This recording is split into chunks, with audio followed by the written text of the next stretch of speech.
Bonjour, alors aujourd'hui nous allons voir les probabilités et en particulier les probabilités conditionnelles. C'est-à-dire quand on a deux événements, voici toutes les formules dont on peut se servir pour résoudre des exercices sur les probabilités conditionnelles. Alors dans les probabilités il y a plein d'autres choses comme les variables aléatoires et donc d'autres formules comme l'espérance, la variance et encore d'autres que nous verrons plus tard dans l'année et que nous avons vu l'an dernier. Ceci concerne juste les probabilités conditionnelles. Alors revoyons rapidement ces formules. Ici en 1, j'ai mis les formules qui concernaient les événements contraires.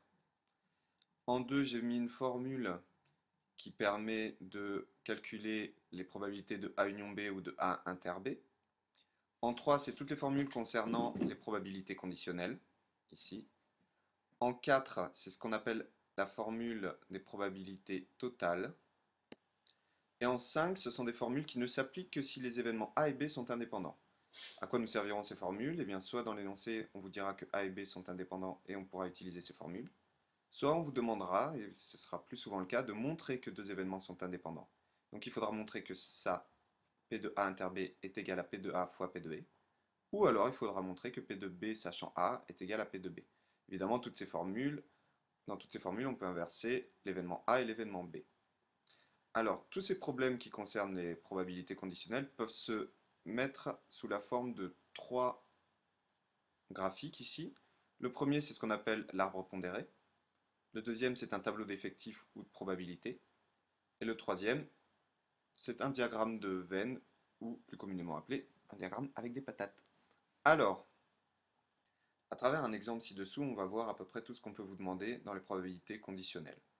Il n'y a pas beaucoup de choses qu'on peut vous demander, mais il y a quand même quelques difficultés. Notamment ici, passer d'un énoncé sous forme d'un texte à mathématiser cet énoncé sous forme de probabilité et d'événements.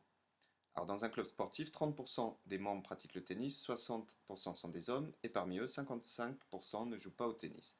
On interroge au hasard un membre de ce club. Déjà avant même d'avoir lu les questions, on peut déjà essayer de déterminer quels vont être les événements. Il va y en avoir deux ici. La première, ça va être de savoir, quand on interroge un homme de ce club, s'il joue au tennis, et la deuxième, évidemment, ça va être de savoir si c'est un homme ou une femme. Donc, ici, par rapport à notre première branche de notre arbre, ça va être tennis, pas tennis, ou homme, pas homme. Ou alors on peut aussi faire homme, pas homme, et là tennis, pas tennis. Et qu'est-ce qui va nous déterminer dans quel ordre on va mettre nos branches? Ça va être la question. Quelle est la probabilité, si c'est une femme, qu'elle ne pratique pas le tennis? Donc c'est une probabilité conditionnelle, si c'est une femme. Donc on sait que les probabilités conditionnelles sont sur les premières branches ici. Donc on va commencer par homme, femme, et après on fera tennis, pas tennis. Donc faisons cet arbre de probabilité. Je vous laisse donc maintenant un peu de temps pour le faire par vous-même. Faites un arbre de probabilité qui correspond à cette situation, un tableau qui correspond à cette situation et un diagramme qui correspond à cette situation. Et dans quelques secondes, il va y avoir la réponse. Alors voilà ce qu'on peut faire. Et selon les données de l'énoncé, un diagramme peut être plus ou moins pratique par rapport à un autre. On n'est pas obligé à chaque fois de faire des diagrammes. Quelque chose en revanche de très important, c'est d'arriver à voir que les données de l'énoncé correspondent à des probabilités. Ce 30% ici, c'est ceux qui pratiquent le tennis. On ne peut pas mettre celui-là dans un diagramme en arbre, comme ça, dans un arbre pondéré, parce qu'on a mis les hommes et les femmes d'abord. Donc, ce 30%, c'est la probabilité de T. Et la probabilité de T, d'après une des formules, c'est la probabilité que ce soit un homme qui fasse du tennis, plus la probabilité que ce soit une femme qui fasse du tennis.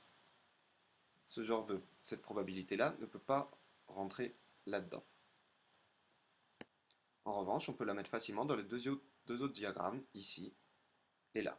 Ce 60%, c'est 60% d'hommes dans le club. Alors ce 60%, en revanche, on peut le mettre dans le diagramme ici. On peut le mettre là aussi, et on peut le mettre dans ce troisième diagramme. Enfin, ce 55%, c'est parmi les hommes, donc sachant que c'est un homme, 55% ne joue pas au tennis. Donc, on peut le mettre dans le diagramme ici, dans l'arbre pondéré, là. En revanche, dans ce diagramme-là, on ne peut pas, dans ce tableau, et on ne peut pas le mettre non plus dans ce diagramme-là. Maintenant, tournons-nous vers la question qu'on nous pose. Quelle est la probabilité, si c'est une femme, qu'elle ne pratique pas le tennis? Cette question-là est formée sous cette forme-là. c'est la probabilité, sachant que c'est une femme, qu'elle ne pratique pas le tennis. Il faut donc que nous nous tournions vers la formule ici, qui utilise les probabilités conditionnelles. Nous allons donc certainement devoir utiliser cette formule-là, qui est la même que celle-là. Revenons ici à notre énoncé. Voici donc la formule qui s'applique ici. Essayons de remplacer par ce qu'on connaît. Alors malheureusement, la probabilité de f inter t bar, on ne la connaît pas. On connaît par contre la probabilité que ce soit une femme, c'est 0,4, étant donné que la probabilité que ce soit un homme, on nous le donnait dans l'énoncé, elle était de 0,6. La probabilité de f... Donc là on est coincé. Il va falloir utiliser quelque chose d'autre. Mais il y a une donnée de l'énoncé qu'on n'a pas utilisée encore. C'est le fait ici que la probabilité qu'il fasse du tennis est égale à 0,3. Alors ici on s'intéresse plutôt à la probabilité de t bar qui ne fasse pas de tennis. C'est assez simple, la probabilité qu'il ne fasse pas de tennis, ça, c'est 0,7. Et comment est-ce qu'on peut retrouver cette probabilité? Alors, d'après cette formule qui est ici, qui est la formule des probabilités totales, la probabilité de t bar, cette probabilité ici de t bar, d'après la formule, elle est égale à la probabilité de h inter t bar plus la probabilité de f inter t bar. Et ça doit donc être égal à 0,7. On a une équation. On se sert maintenant de nos différentes formules pour pouvoir résoudre cette équation. Continuons. Ça, c'est la probabilité que ce soit un homme fois la probabilité que ce soit pas du tennis, qui ne joue pas au tennis, sachant que c'est un homme, plus probabilité de f fois, alors je reviens en arrière,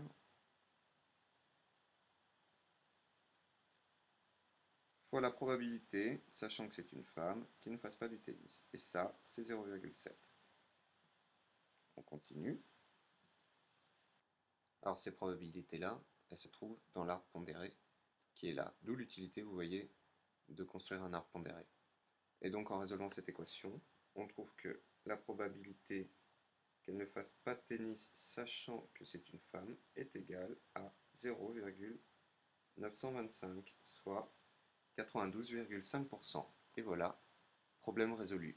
Vous voyez en quoi consiste ce genre de problème, à jongler entre nos différentes ici égalités pour réussir à retrouver le résultat et partir à chaque fois des données de l'énoncé.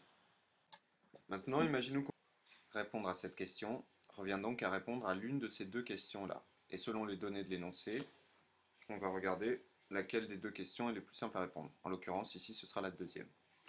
En effet, s'ils sont indépendants, on a la probabilité de t sachant h qui est égale à la probabilité de t. Alors voyons, la probabilité de t sachant h, c'est l'arbre qui nous la donne. La probabilité de t sachant h, c'est 0,45. Tandis que la probabilité de t, c'est l'énoncé qui nous la donne directement. Et c'est 0,3. Donc, comme c'est différent, h et t ne sont pas indépendants. Voilà en gros tout le genre de questions auxquelles vous pourrez répondre avec des probabilités conditionnelles et avec nos 6 formules qu'on a là. Il faut bien savoir manœuvrer avec ces formules et après passer de l'énoncé à nos événements et ça marchera. Voilà.